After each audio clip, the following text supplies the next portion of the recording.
Bismillah. Assalamualaikum warahmatullahi wabarakatuh.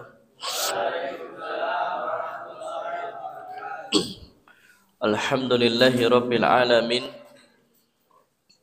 Wassalatu wassalamu ala nabiyyina Muhammadin sallallahu alaihi wasallam wa ala alihi wa sahbihi wa man tabi'ahum bi ihsanin illa yaumiddin. Ya ayyuhalladzina amanu taqullaha haqqa tuqatih wa la tamutunna illa wa antum muslimun. Ya ayyuhalladzina amanu taqullaha wa qulu qawlan sadida yuslih lakum a'malakum wa yaghfir lakum dhunubakum wa may yuti'illaha wa rasulahu faqad fazal fawzan 'azima. Jamaah salat maghrib yang dirahmati Allah Subhanahu wa taala. Alhamdulillahirabbil alamin. Kembali malam hari ini Allah Subhanahu wa taala pertemukan dan kumpulkan kita di tempat yang paling Allah cintai, yaitu masjid, di majelis yang dimuliakan, yaitu majelis ilmu, kajian rutin di setiap hari Senin dan Kamis, dan juga iftar jama'i, buka puasa sunnah bersama. Alhamdulillah. Semoga teriring doa bagi muhsinin yang telah bersedekah untuk buka puasa bersama dengan santri dan penghafal Quran di Masjid Darul Ilmi. Kita doakan Allahumma atiman at'amani wa askiman saqani. Semoga Allah Subhanahu wa taala memberikan ganti dengan ganti yang lebih baik dari apa yang disedekahkan. Amin. Salam dan salawat senantiasa tercurah limpahkan atas Nabiullah Muhammad sallallahu alaihi wasallam beserta kepada keluarga beliau sallallahu alaihi wasallam, para sahabat, tabi'in, tabi'ut tabi'in, dan juga kepada umat beliau sallallahu alaihi wasallam illa yaumiddin. Dan yang ketiga, bertakwa kepada Allah dengan sebenar-benarnya takwa dan jangan sekali-kali mati kecuali dalam keadaan Islam. Jamaah yang dirahmati Allah Subhanahu wa taala, alam semesta ini Allah Subhanahu wa taala yang menjadi Rabb. Ketika kita membaca surah Al-Fatihah, Alhamdulillahi Rabbil Alamin. Rabb di sini adalah Allah Subhanahu wa taala. Dan Rabb berarti yang menciptakan dari yang enggak ada jadi ada, yang memelihara, yang mengatur, yang mengurusi, yang mengawasi, yang kasih rizki, yang menghidupkan, yang mematikan, yang menguasai alam semesta ini adalah Allah Subhanahu wa taala, Sang Khalik, karena Ia Allah Subhanahu wa taala yang mencipta. Dan kemudian Allah Subhanahu wa taala di surah Al-Baqarah ayat ke-155 menyampaikan, A'udzu billahi minasyaitonir rajim. Wa lanabluwannakum bisyai'im minal ju' minal khaufi. Wa lanabluwannakum bisyai'im minal khaufi wal ju'i wa naqsim minal amwal wal anfus was samarat wa basyiris sabirin. Dan kami Allah Subhanahu wa taala pasti akan menguji kamu dengan sedikit ketakutan, kelaparan, kekurangan harta, jiwa, dan buah-buahan. Ya. Dan sampaikanlah kabar gembira kepada orang-orang yang sabar. Maka jamaah yang dirahmati Allah Subhanahu wa taala, yang pertama, bahwasanya kita ini hidup di dunia pasti akan menemui ujiannya Allah Subhanahu wa taala. Atau kula panjenengan akan senantiasa diuji oleh Allah Subhanahu wa taala. Bahkan makin kita ini beriman, ujiannya makin banyak, ya. makin tinggi pohon, maka anginnya pun juga makin kenceng. Makin tinggi iman kita, maka ujiannya makin berat. Maka betul sekali kalau kemudian ujian yang terberat itu ujiannya siapa? Ujian yang paling berat itu ujiannya para nabi dan rasul. Ini ujian yang paling berat. Yang sehingga apa yang telah Allah ujikan kepada kita itu tidak ada bandingannya dengan apa yang telah Allah ujikan kepada para nabi dan rasul. Bahkan sakitnya Nabi Muhammad sallallahu alaihi wasallam berkali-kali lipat. Rasa sakit yang beliau rasakan itu berkali lipat dibanding dengan sakit yang dirasakan oleh umatnya. Bahkan beliau ketika menjelang wafat, ketika sakaratul maut, luar biasa. Beliau merasakan sakitnya sakaratul maut yang lebih sakit daripada sakaratul maut dari umatnya. Walau kemudian ada riwayat yang perlu divalidasi nih Pak, tentang kesahihannya. Tetapi intinya beliau sallallahu alaihi wasallam mengatakan, ya Allah, kalau sakaratul maut sesakit ini, kalau rasanya sakaratul maut sesakit ini ya Allah, maka sakitnya sakaratul maut, ya, sakitnya sakaratul maut umatku, engkau timpakan saja kepadaku, sehingga umatku tidak merasakan sakitnya sakaratul maut. Ini jamaah yang dirahmati Allah Subhanahu wa taala, saking cintanya Nabi Muhammad sallallahu alaihi wasallam kepada umatnya, sehingga beliau sampai mengatakan bahwasanya kalau memang sakaratul maut sakitnya seperti ini, maka beliau kepingin sakitnya sakaratul maut dari umatnya dikumpulkan kepada beliau sallallahu alaihi wasallam. Oleh ini tadi di awal ada riwayat yang menyampaikan tentang ini, tetapi perlu divalidasi. Ya. Jamaah yang dirahmati Allah Subhanahu wa taala. Dan Allah menguji dengan sedikit ketakutan, kelaparan, kekurangan harta, jiwa, dan buah-buahan. Kenapa dikatakan sedikit? Ya sebetulnya nikmat Allah lebih banyak dibanding dengan ujian atau musibah yang Allah timpakan kepada kita. Sehat kita ini lebih lama daripada sakit yang Allah berikan. Maka dikatakan di sini sedikit saja. Makanya yang kemarin kami sampaikan, kita ini jangan sampai kemudian melupakan nikmat Allah Subhanahu wa taala ketika sakit. Ketika sakit maka tirulah, teladanilah Nabi Ayub alaihissalam yang Allah uji dengan sakit. Sakit kulit yang baunya tak sedap, yang mengeluarkan cairan yang tak sedap, yang membuat orang-orang yang ada di sekeliling Nabi Ayub alaihissalam menjauh.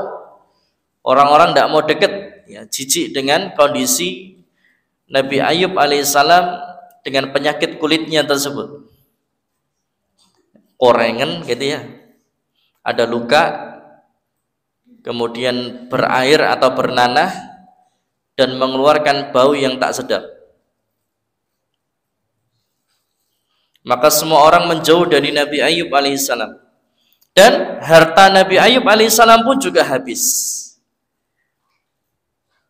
Kita terkadang menemui, apalagi dulu belum ada yang namanya BPJS itu ya, belum ada yang namanya ya jaminan-jaminan kesehatan, di mana orang kalau sudah sakitnya sakit keras, sakit yang parah, obat yang mahal, itu orang kaya bisa jadi miskin. Orang yang dari awalnya kaya bisa jadi miskin. Kenapa? Duitnya habis untuk berobat, duitnya habis untuk terapi. Nah, jamaah yang dirahmati Allah Subhanahu wa taala, orang-orang di sekelilingnya Nabi Ayub alaihissalam pergi menjauh, hartanya habis. Tetapi kemudian ketika ditanya, "Hei Nabi Ayub, Kenapa engkau tidak minta sembuh saja? Yang namanya doa Nabi itu kan mustajab. Tinggal angkat tangan, berdoa, maka sembuhlah sakitnya Nabi Ayub alaihissalam. Tetapi yang menarik adalah perkataan dari Nabi Ayub alaihissalam. Apa perkataan Nabi Ayub alaihissalam? Nabi Ayub alaihissalam menjawab, saya kok rasa-rasanya masih malu untuk berdoa. Malu sama siapa? Allah subhanahu wa ta'ala. Kenapa? Allah sudah memberikanku sehat lama, sedangkan sakitku ini baru sebentar. Kalau di bahasa kita, Allah sudah memberikan kita sehat nih 20 tahun, sedangkan sakitku ini belum nyampe 20 tahun. Maka Nabi Ayub alaihissalam mengatakan, nantilah saya minta sembuh kalau sakitku sudah 20 tahun, yang sehingga seimbang dengan sehat yang telah Allah berikan. Luar biasa nih. Tapi kita juga tidak perlu seperti ini. Artinya kalau memang kita sakit, ya doa minta sembuh. Wa idza maritu fahuwa yashfin. Kalau kita sakit, yang nyembuhin Allah. Maka kemudian ud'uuni astajib lakum, berdoalah kepada Allah, Allah akan perkenankan. Berdoa apa? Minta sembuh. Ya. Tapi inilah pelajaran yang kita dapatkan dari Nabi Ayub alaihissalam, bahwasanya diuji Allah subhanahu wa ta'ala, yang awalnya sehatnya lebih lama daripada sakitnya. Sakitnya belum nyampe 20 tahun, sehatnya Allah kasih 20 tahun, sakitnya belum nyampe 20 tahun. Artinya apa? Sehatnya lebih lama daripada sakitnya. Maka Nabi Ayub alaihissalam mengatakan, nantilah aku tak minta sembuh ketika sakitku sudah 20 tahun. Begitu sudah seimbang dengan masa sehatnya, maka Nabi Ayub alaihissalam pun meminta disembuhkan, maka kemudian Allah sembuhkan dengan kesembuhan yang lebih baik. Orang-orang semua pada mendekat kepada Nabi Ayub alaihissalam, dan hartanya diganti Allah berlipat-lipat kali lipat. Ini jamaah yang dirahmati Allah subhanahu wa ta'ala. Jadi Allah subhanahu wa ta'ala ujiannya ini sedikit, sebentar, dibanding dengan kenikmatan. Makanya wa in ta'uddu ni'matallahi la tuhsuha. Kalau kita ingin menghitung nikmat Allah subhanahu wa ta'ala, tidak akan mampu. Walau samudra dijadikan sebagai tinta dan pepohonan dijadikan sebagai pena untuk menuliskan semua nikmat yang Allah berikan, la tuhsuha, tidak akan mampu. Tidak akan cukup itu samudra tinta untuk menuliskan semua apa yang telah Allah subhanahu wa ta'ala berikan kepada kita. Maka pantasnya lah kita menjadi abdan syakura, hamba yang pandai mensyukuri nikmat Allah subhanahu wa ta'ala. Bagaimana cara mensyukuri nikmat Allah? Satu, meyakini bahwasanya nikmat ini faminallah, asalnya pemberian dari Allah subhanahu wa ta'ala semata. Ya. Karena memang Allah subhanahu wa ta'ala sampaikan, wa ma min dabatin fil ardi illa 'alallahi rizquha. Allah jamin rizki setiap hamba, Allah jamin rizki setiap makhluk. Selama dia masih hidup, maka berarti masih ada jatah rizkinya. Kalau rizkinya sudah habis, kalau motor itu sudah habis bensinnya, ya mati. Handphone itu kalau sudah habis baterainya, ya mati. Manusia itu kalau sudah mati, berarti sudah habis rizkinya. Nah, kapan habisnya kan kita tidak tahu. Nah, karena kita tidak tahu, harusnya was-was. Kalau Allah sudah kabarkan di awal, hei fulan, usiamu sampai 70 tahun, oh enak banget. Kalau usia sampai 70 tahun, ya kita 60 tahun maksiat aja. Nanti tobatnya kalau sudah kurang-kurang deket-deket ya, kurang 10 tahun, kurang 5 tahun, kurang setahun, nah baru tobat.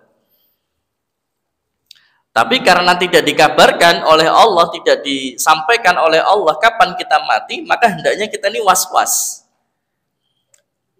Artinya ya bisa jadi kapan saja.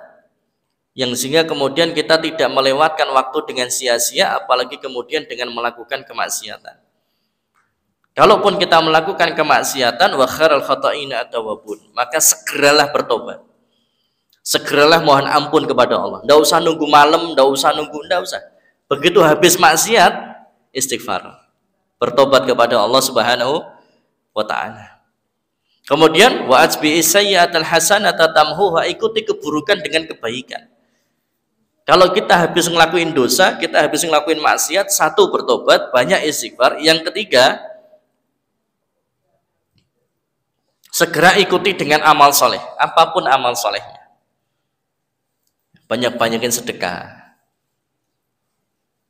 Lah ini jamaah yang dirahmati Allah Subhanahu wa ta'ala.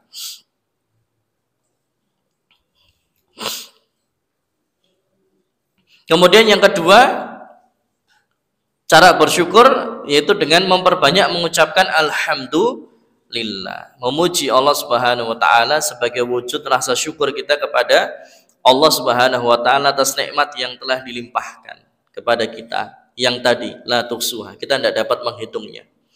Kenapa? Ya saking banyaknya. Apa yang kita miliki sekarang ya sejatinya itu pemberian dari Allah, rizki dari Allah Subhanahu wa ta'ala. Dan sengaja Allah memberikan berlebih kepada sebagian orang, dan Allah berikan yang sekedar cukup kepada sebagian orang. Maka ada yang namanya orang kaya, ada yang namanya fakir miskin. Maka sebetulnya kalau kemudian ada fakir miskin, ada duafa, maka ini menjadi peluang amal soleh bagi si kaya. Bukan beban, tapi jadi amal soleh. Kenapa? Karena ada sebagian dari harta bukan haknya. Maka nanti ada yang namanya zakat yang dibagikan kepada 8 asnaf di surah At-Taubah. Ada yang nanti infak sedekah yang pembagiannya lebih luas daripada zakat. Maka nanti akan ada wakaf. Ini jamaah yang dirahmati Allah SWT, ini semua amalan-amalan yang orang kaya bisa sangat maksimal dalam amalan-amalan tadi. Ya. Maka Rasulullah SAW sampaikan, kamu itu diberi kekayaan ya karena orang-orang lemah yang ada di sekitarmu. Artinya apa? Allah berikan kekayaan kepada dia, Allah titipkan kekayaan kepada dia supaya dia mau berbagi, nolongin orang-orang yang lemah di sekitarnya. Dan kalau bisa seperti itu, apa kata Rasulullah SAW? Barang siapa yang suka nolong orang lain, maka Allah akan tolong dia. Ternyata kebaikan yang dia lakukan itu sejatinya untuk orang lain dan untuk dirinya sendiri. Kebaikan yang kita lakukan sejatinya untuk diri kita sendiri, dan manfaatnya orang lain merasakan dari manfaat itu. Tapi kebaikannya kembali kepada kita. Barang siapa yang menunaikan hajat orang lain, Allah akan tunaikan hajatnya. Sedekah tidak mengurangi harta. Sedekah raddul bala, bisa menolak bala. Artinya orang itu kalau rajin sedekah, maka Allah akan selamatkan dia dari berbagai bala. Yang harusnya jatuh, nggak jadi. Yang harusnya kecelakaan, nggak jadi. Ya. Yang harusnya rumahnya terbakar, nggak bisa. Kenapa? Berkat dari sedekah yang dia lakukan. Berkat dari dia nolongin banyak orang. Makanya di Mesir sampai ada berita yang sangat viral sekali, Pak. Ada orang yang jantungnya tidak berdetak tapi masih hidup. Ada jantung yang tidak berdetak tapi masih hidup. Kok bisa ya? Ya kuasanya Allah Subhanahu wa ta'ala. Tetapi amalannya adalah dia ini orang yang sangat kaya raya, ya kalau bisa dibilang sekarang bahasanya crazy rich gitu ya. Tetapi luar biasa, dia banyak kontribusinya untuk dakwah Islam, banyak dia tolong orang dan sebagainya. Dan nolongin orang itu kebutuhan kita. Makanya tadi jangan dijadikan beban, tapi kebutuhan. Kebutuhan supaya nikmat Allah ini dilipat gandakan lagi. supaya Allah memberikan rezeki yang berlimpah bertambah lagi. Jadi kalau kita sedekah itu seperti investasi gitu Pak. Bukan kok ngurangi duit, enggak. Sedekah itu kayak investasi. Dan investasinya langsung kepada Allah Subhanahu wa taala. Makanya Allah sampaikan, orang yang bersedekah diumpamakan apa? Diumpamakan sedang minjemin Allah. Orang yang bersedekah sedang minjemin Allah. Yang kalau dia minjemin Allah, Allah pasti kembalikan. Yang kalau Allah yang sudah mengembalikan, maka berlipat-lipat kali lipat. Dengan pengembalian yang lebih baik. Makanya kalau kita lihat, teman-teman bisa lihat ya, channelnya Ebit Liu, orang Malaysia, pengusaha, luar biasa Pak. Dia kontennya apa? Kontennya nyari orang-orang susah. Nyari Pak, bukan nunggu. Bukan nunggu orang minta dia, enggak. Kontennya itu cari orang-orang susah. Cari preman-preman, cari orang-orang punk, cari orang-orang yang naik Vespa sing ngobrol apa itu loh ya. Itu disamperin sama dia. Diajak makan, nanti didakwai, dibelikan baju, dibelikan jilbab gitu. Makanya kemarin Ebit Liu beberapa bulan yang lalu datang ke Indonesia dan keliling ke kota-kota besar. Untuk apa? Untuk menghijrahkan para pang, menghijrahkan para preman. Luar biasa. Mau tuh orang kaya turun ke jalan, masuk ke kolong-kolong jembatan, tempat yang becek, yang basah. Luar biasa. Tetapi apakah hartanya habis? Enggak, tambah besar itu bisnisnya Ebit Liu. Ya. Luar biasa jamaah yang dirahmati Allah SWT. Wah, itu enggak ikhlas dibikin konten ya, dilihat banyak orang ya. Ikhlas itu hanya dia dan Allah yang tahu. Sedangkan sedekah boleh sembunyi-sembunyi dan boleh terang-terangan. Artinya sedekah terang-terangan itu belum tentu tidak ikhlas, dan sedekah yang sembunyi-sembunyi itu belum tentu ikhlas.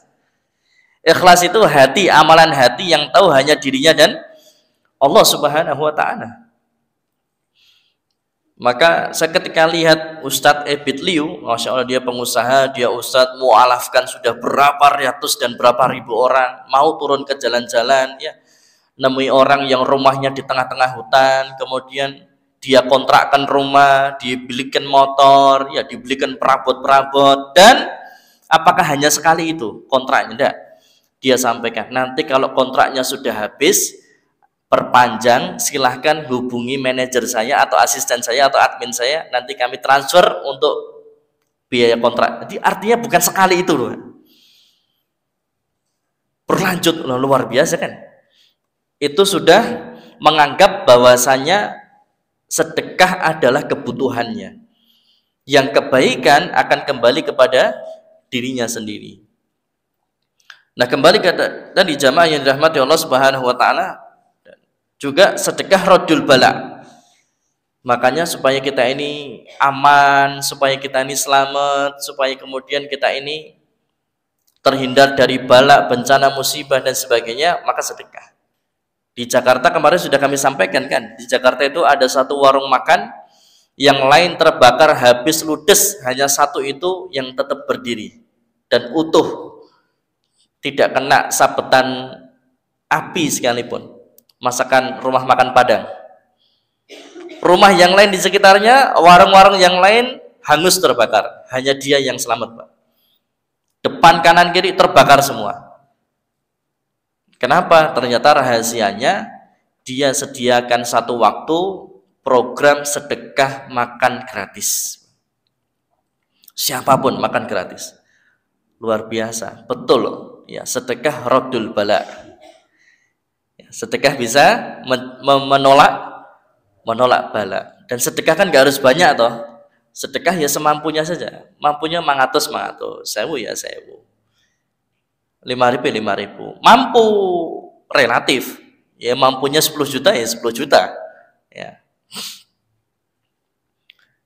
Nah, jamaah yang dirahmati Allah Subhanahu wa taala, dari Allah Subhanahu wa taala akan menguji kamu dengan sedikit ketakutan karena banyak nikmat, maka ujiannya Allah itu sebetulnya sedikit. kelaparan, kekurangan harta, jiwa dan buah-buahan, dan sampaikanlah kabar gembira kepada orang-orang yang sabar. Siapa orang-orang yang sabar? Alladzina idza asabathum musibah qalu inna lillahi wa inna ilaihi rajiun. Orang-orang yang sabar itu kalau diuji, ditimpa musibah, maka dia mengucapkan inna lillahi wa inna ilaihi rajiun. Jadi kata inna lillahi ini bukan hanya untuk orang mati saja, bukan hanya untuk orang yang meninggal dunia saja. Sesungguhnya kami ini milik Allah dan hanya kepadanya kami kembali. Jamaah yang dirahmati Allah Subhanahu wa taala, semua ini milik Allah. Rumah kita, mobil kita, motor kita ini sejatinya milik Allah. Kenapa? Karena itu rizki yang Allah kasih. Ya, rizki yang Allah kasih. Kemudian alam semesta ini ya miliknya Allah Subhanahu wa taala. Maka kalau kemudian diambil oleh Allah Subhanahu wa taala, dan cara Allah ngambilnya kan beda-beda, Pak. Kalau nyawa ya Allah cabut nyawanya. Kemudian apa? Ada musibah yang sehingga rumahnya rubuh, mobilnya, motornya terhanyut dan sebagainya. Maka sadari bahwasanya itu semua hanya titipan dari Allah Subhanahu wa taala, dan kapanpun diambil oleh sang pemilik yaitu Allah Subhanahu wa taala, ya terserah Allah. Yang membuat kita ini terkadang hatinya ubud dunya ya karena merasa memiliki. Jadi berat untuk melepas. Karena merasa memiliki. Maka perlu ditiru itu ya, tukang parkir mobilnya banyak, motornya banyak, tapi kalau diambil marah enggak? Santai saja, diambil ya diambil lah. Kenapa? Karena tukang parkir menyadari bahwasanya itu hanya titipan. Dan kapanpun diambil oleh si pemilik ya silahkan saja. Tapi Ustaz, tapi kan ini anak kita sendiri Ustaz, anak kita. Maksud kita enggak boleh sedih ya, boleh sedih. Tapi tetap harus kita sadari inna lillahi wa inna ilaihi rajiun. Kapan mau terus bersedih? Kapan mau terus nangis? Makanya ada masa berkabung. Dalam Islam sedih boleh. Nabi Muhammad SAW ketika putra beliau meninggal, semua anak laki-laki Nabi Muhammad SAW meninggal di masa anak-anak. Ya.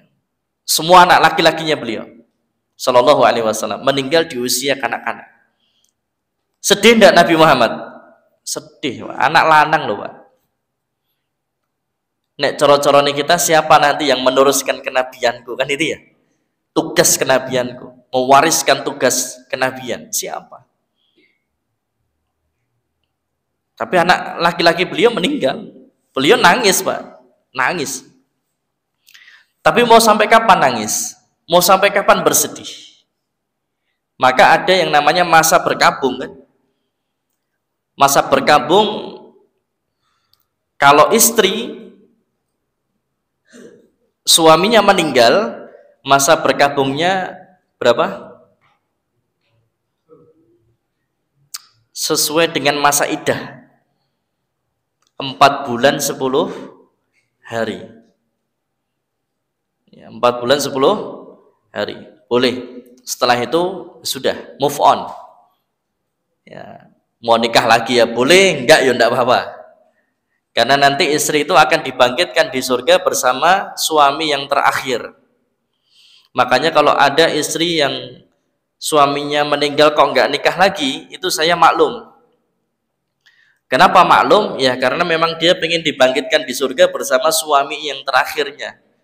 Berarti dia menganggap suami yang terakhir ini suami yang the best pokoknya. Ning donya wis gerdek etok sing ya luar biasa. Ya. Nah, kemarin ada ibu-ibu yang tanya ketika saya ngisi pengajian di Ayam Resto. Ustadz, lah saya sudah nikah beberapa kali Ustadz. Nikah, suaminya meninggal. Nikah lagi, suaminya meninggal lagi. Nikah lagi, suaminya meninggal lagi. Lah terus nanti saya akan dibangkitkan dengan suami saya yang mana, Ustaz? Berat ya Pak pertanyaannya ya. Wah, saya katakan ya semoga nanti dibangkitkan dengan semua suami dan jenengan lah ya. Ben, ben adil kan itu ya. Wallahu a'lam. Ya semuanya semoga bisa masuk surga. Nek bisa masuk surga semua kan bisa kumpul lagi deh. Nah, jamaah yang dirahmati Allah Subhanahu wa taala,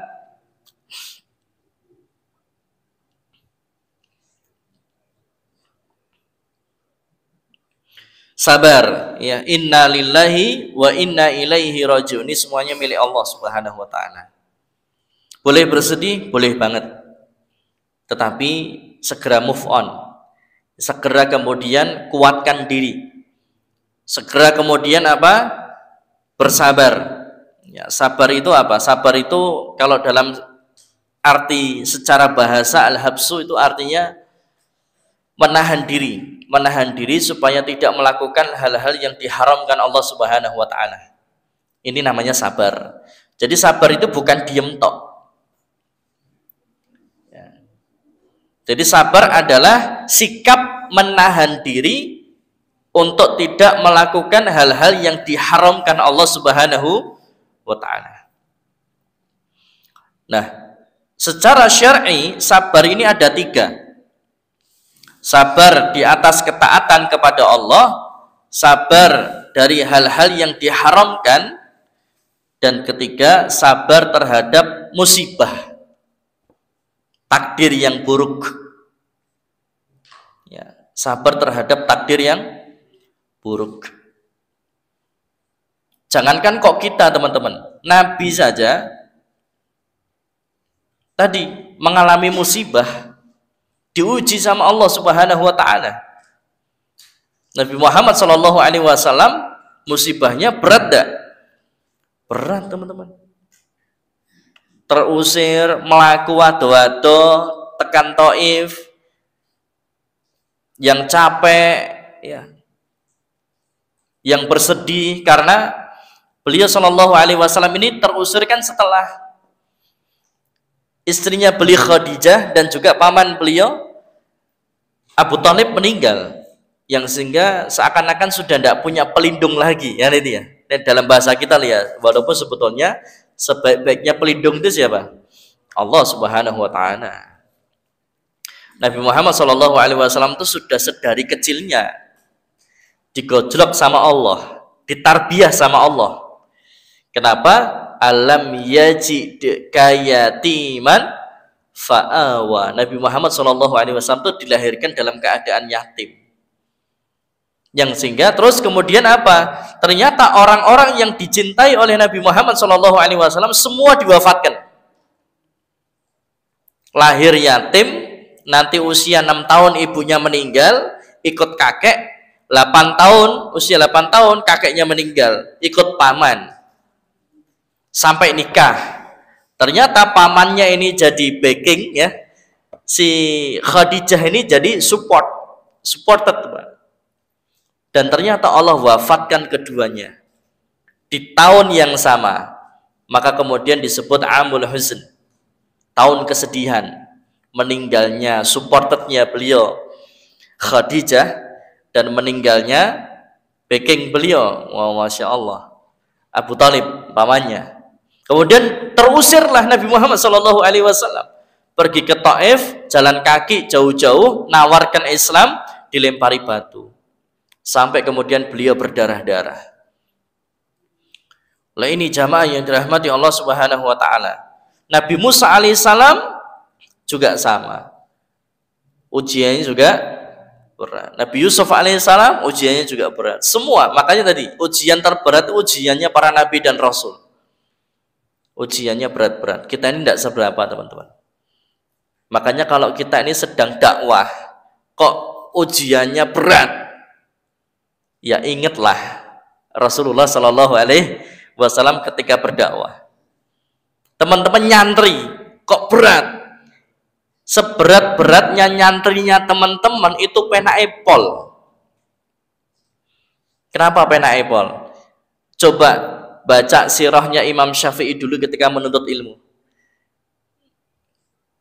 Baca sirahnya Imam Malik ketika dulu menuntut ilmu. Dan para ulama-ulama yang lain ketika menuntut ilmu itu berat, teman-teman. Nuntut ilmunya jauh, butuh perbekalan waktu yang panjang, lelah, capek. Ya. Kadang sampai nggak bisa makan seadanya, apapun dijual untuk nuntut ilmu, hanya untuk mendapatkan satu hadis saja dadak keliling dunia. Lah kita ini ngajinya Allahu Akbar, kan penak banget ya. Ya, ngaji di pondok sehari makan 2-3 kali, ya. Ada yang sehari makan 4 kali, ya. Ada teman-teman di sini sehari makan 4 kali. Ada ya. Tempat tidurnya ya empuk, ya fasilitasnya lengkap, ya masya Allah, ngaji 3 snack, masya Allah, luar biasa. Cuman terkadang sesuatu yang membuat kita nyaman ini malah apa? Keblinger. Betul.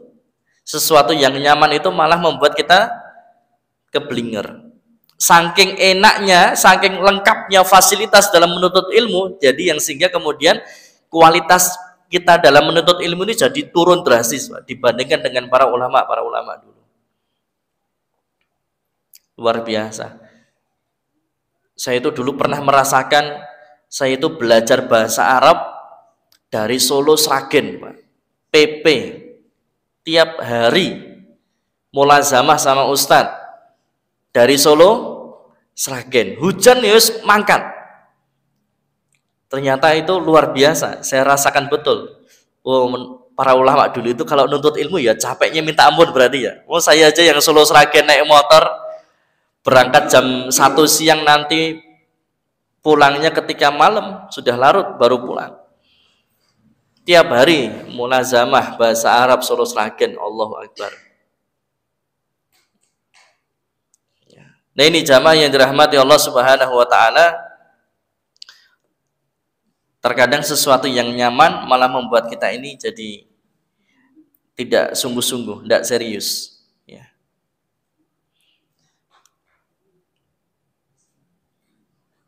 Sabar di atas ketaatan kepada Allah, sabar terhadap apa yang Allah haramkan, sabar terhadap takdir yang buruk, yang pahit atau musibah.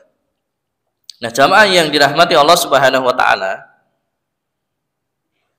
sabar dalam ketaatan kepada Allah Subhanahu wa Ta'ala. Kenapa butuh sabar dalam ketaatan? Ya, satu, ketaatan itu akan membebani seseorang dan mewajibkan sesuatu pada jiwanya. Taat itu beban. Teman-teman harus sholat 5 waktu. Kalau di pondok teman-teman harus ngafalin Quran. Itu kan beban, teman-teman. Berat. Dan beban itu hanya bisa dipikul ya bagi orang-orang yang memang Allah mudahkan. Ya. Yang kedua, ketaatan itu terasa berat bagi jiwa. Ya. Kemudian Allah Subhanahu wa Ta'ala berfirman di surah Ali Imran ayat ke-200, ya ayyuhalladzina amanu sabiru wasabiru warabitu wattaqullaha la'allakum tuflihun. Wahai orang-orang yang beriman, bersabarlah kamu dan kuatkanlah kesabaranmu dan tetaplah bersiap siaga dan bertakwalah kepada Allah supaya kamu beruntung. Sabar ya. Kemudian sabar dalam menjauhi maksiat ya, sabar dalam menjauhi maksiat. Ini ya berat, bagaimana kemudian kita tidak melakukan kemaksiatan. Padahal syaitan akan senantiasa menghiasi kemaksiatan sehingga kita ini jadi tertarik ya, bernafsu untuk melakukan kemaksiatan tersebut. Itu pentere syaitan ya, akan menghiasi kemaksiatan supaya kita ini melakukannya. Dan kemudian kita bersabar dari takdir yang buruk. Allahu ya'lamun wa antum la ta'lamun.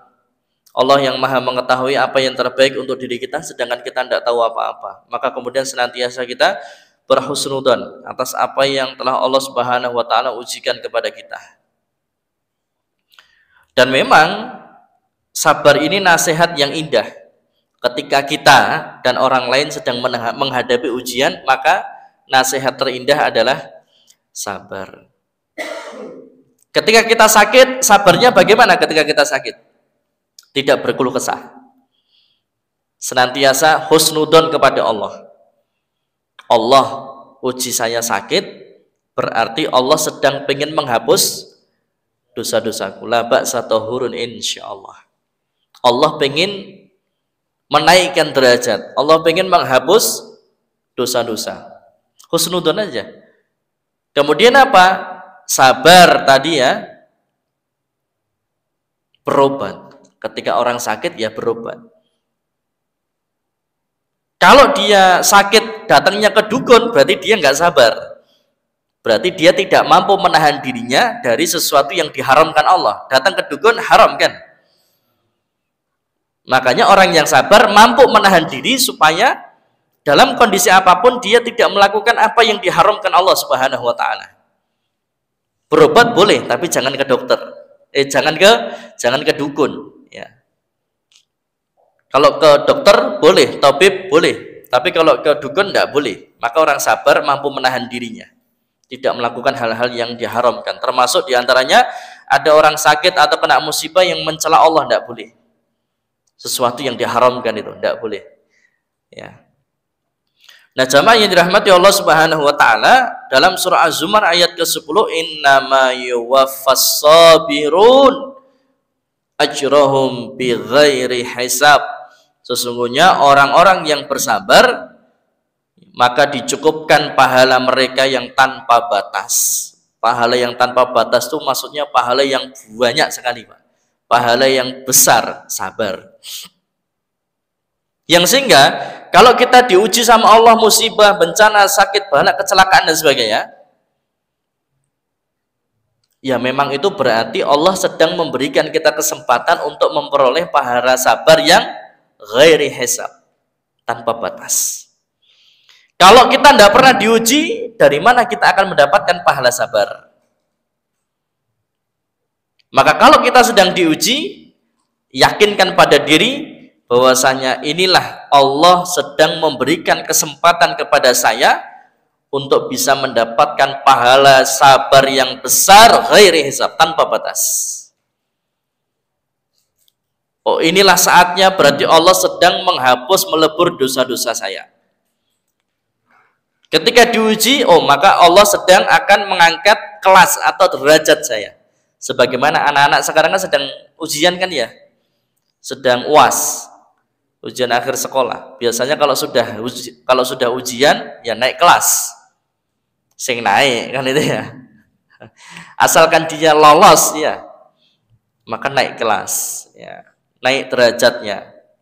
Nah ini jamaah yang dirahmati Allah Subhanahu wa taala, 5 kiat untuk bisa bersabar. Ya.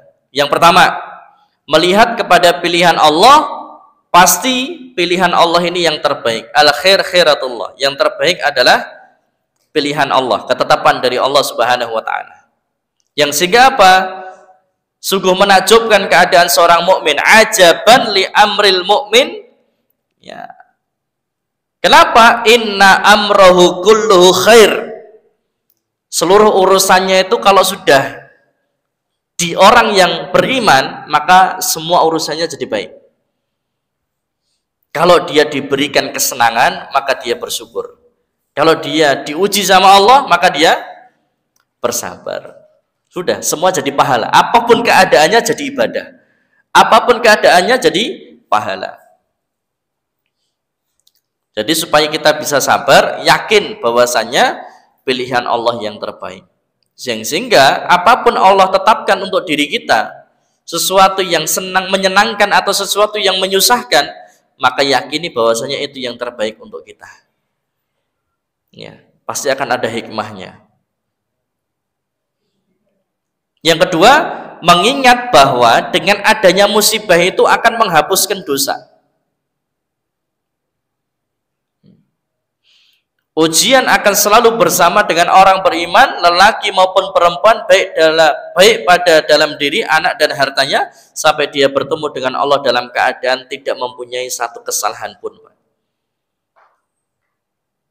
Maka dia sedang digugurkan dosa-dosanya, dilebur dosa-dosanya. Yakin bahwasanya Allah sedang melebur dosa-dosa saya. Maka dengan itulah kita akan bisa bersabar. Orang akan sambat. Ya, tidak banyak berkeluh kesah. Yang ketiga, memandang musibah yang menimpa kita masih lebih ringan dan Allah masih menyayangi kita, sedangkan musibah yang menimpa lainnya lebih berat. Ya. Dan yang paling berat musibahnya ya para nabi dan rasul. Maka kalau kita